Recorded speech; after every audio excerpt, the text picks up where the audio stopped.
Sa mundo ng volleyball, bihira lang ang mga middle blockers na nagde-deliver ng monster scoring performances. Karaniwan silang kilala sa kanilang blocking at quick attacks, pero may ilan na hindi lang pumapangalawa sa scoring kundi mismong bumabandera sa opensa ng kanilang team. Narito ang top 3 best middle blocker performances in PH volleyball history na siguradong magpapabilib sa iyo. Jaja Santiago's 29-point explosion. Alam nating lahat kung gaano kataas at kasing lakas ng isang international level player si Jaja Santiago, pero noong 2019, pinatunayan niyang hindi lang siya defensive anchor, kundi isang unstoppable offensive weapon rin. Sa laban ng Photon Tornadoes versus Signal HD Spikers sa PSL All-Filipino Conference, nagpakawala siya ng 29 points na may kasamang 22 attacks at 7 monster blocks. Sa taas na 6'5" at impeccable timing sa net, halos walang makapigil kay Jaja sa larong ito. Every set, every point. Parang automatic ang scoring niya. Hindi lang siya nagdala ng puntos, kundi siya rin ang nagbigay ng kumpiyansa sa buong koponan. Kung di mo pa napapanood ang performance na to, trust me, it's worth revisiting. Ninya Itang's 30-point statement game. Kung akala mo walang makakahabol sa ganitong klaseng performance, think again.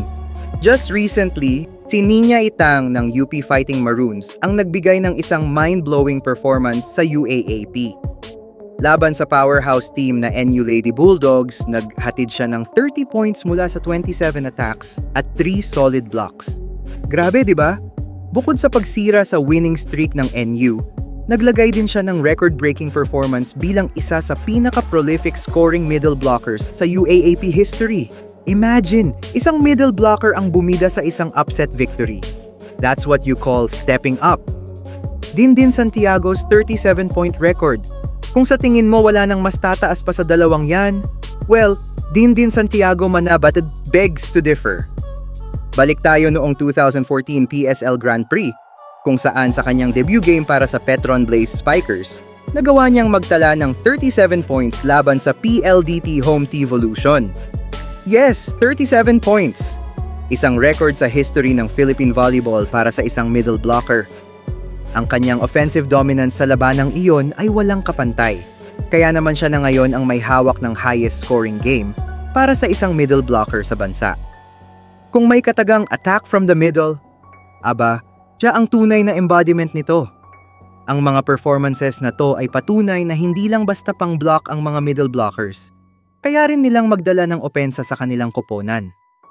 Ang tanong, may makakatalo pa kaya sa mga record-breaking performances na to? Sino kaya ang susunod na middle blocker na papasok sa listahang ito? Comment down your thoughts and don't forget to share this with your fellow volleyball fans.